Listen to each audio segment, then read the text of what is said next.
Sakto. Morning mga kasakto. So mga kasakto, kasalukuyan tayong nagdadamo sa ating garden o yung ating garden, mini garden tawag ng iba dito yan.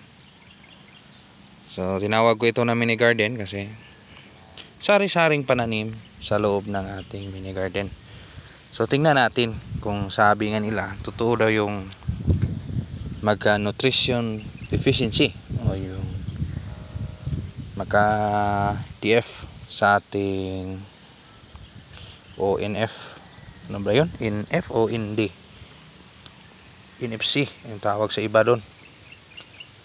So kasi ang raming crops na ating inilagay, multiple crops yung sabi nga nila, saksak sinagol, pero depende sa timing ata yung kasabihan na yun. So i-check natin kung may bunga ba yung ating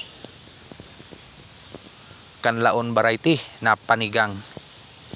So sariling variety na itong gawa-gawa na siling panigang, pero yung management nito sa atin na. So tingnan natin kung may result ba yung maganda yung ating pruning. So yan, sukatin nga natin kung ilang dangkal. Parang ipuan na, sobrang isang dangkal. So sana magtuloy-tuloy yung bigayan niya ng bunga. Check natin dito sa kabila, mayroon ba? Lalim, mayroon pala, yan. So ang haba, parang F1. Pero yung management nito, i-continue yung kuha ng sa ilalim. Gaya nito, yung mga sucker. Kasi ito yung sayang, kung intindihin natin sayang. Pero sa pag-analyze ko, lalong sayang kung hindi ito makuha. For the purpose na gusto natin talagang palakihin yung ating siling panigang. So yun, yung ating ampalaya. Isa pa ito, yung ating ampalaya, talagang sumisipsip siya ng sumisipsip sa ating puno. Magkalapit lang kasi yung puno ng ampalaya, guys, at yung kuhan, ito yung ampalaya. Yan. Healthy yung ating mini garden. Ito yung mga talbos niya. Yung ampalaya sadyang hindi ko pinuringan kasi gusto kong lumabong siya ng ganun. Pero sad to say, iipon siya ng bad bacteria. Yun yung ating pinaka worst scenario pag ganyan yung ating crops. Pero bakit ba pinilit pa rin natin na ganyan yung ating tanim? Na sa palagay natin is rarami yung kanyang bakterya. Ito mga sucker, hanggang continue yung paglabas niya, no? Ayan, kukunin, no? Sayang. For the purpose, gusto natin makasave sa area at makasave sa organic. Kasi again, sa previous video natin, November 13th of November 2024, tinanim natin yung siling ito. So ano pa ngayon, end of January 31. So ilang days lang, 31, so nasa 40 plus days, 46 mga ganyan. So God's blessing, may ganito yung ating tanim, may ganitong bigay yung ating buong may kapal. Siya lang yung may sandigan natin kung may ganitong pamaraan. Tiwala natin sa kanya. Sabi nga nila, walang imposible kapag doon tayo maniwala.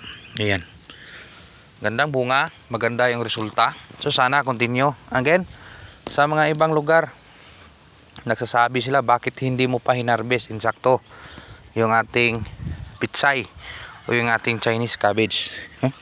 Ito, yan. Hindi ko ito hinarvest, sadyang hindi ko talaga ito hinarvest kasi dito sa amin is palakihan. Ito kulang pa to sa laki.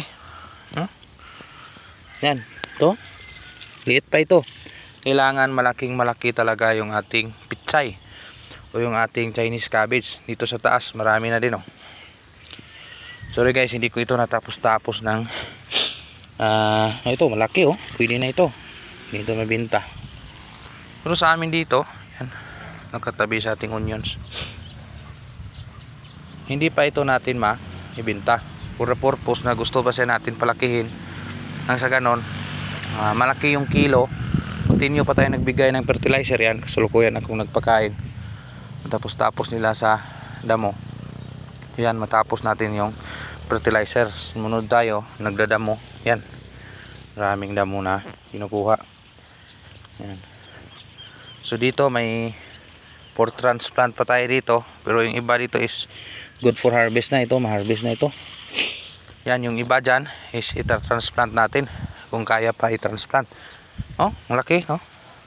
Pero sa ibang lugar, mga Luzon, pwede nito ibenta. May dito sa amin, may bibili naman ito. Pero ayoko, gusto ko siya na lalaki pa at lalaki. Para na sa ganun is makabawi din tayo sa gastos. Yung gastos na ibinigay natin dito, malaki-laking oras at saka ang biruan financial. So, pasalamat sa ating busing na talagang patuloy pagtiwala sa atin hanggang kailan siya magtiwala sa atin. So sana naman makabayad din tayo sa mga ginamit nating pera, kasi yun ang pinaka worst scenario ng farming. Kung hindi ka makabayad, hindi ka makautang ulit, yun ang pinaka realidad ni farmers. Yan lang muna ang konting update dito sa ating area, Canlaon City, Negros Oriental. Kasintahimik ni Bulkan Canlaon yung ating pagbibideo ngayon. Ngayon din sa sikretong kaalaman na nakuha ng ating kapwa farmers at gustong matuto sa ating mga video.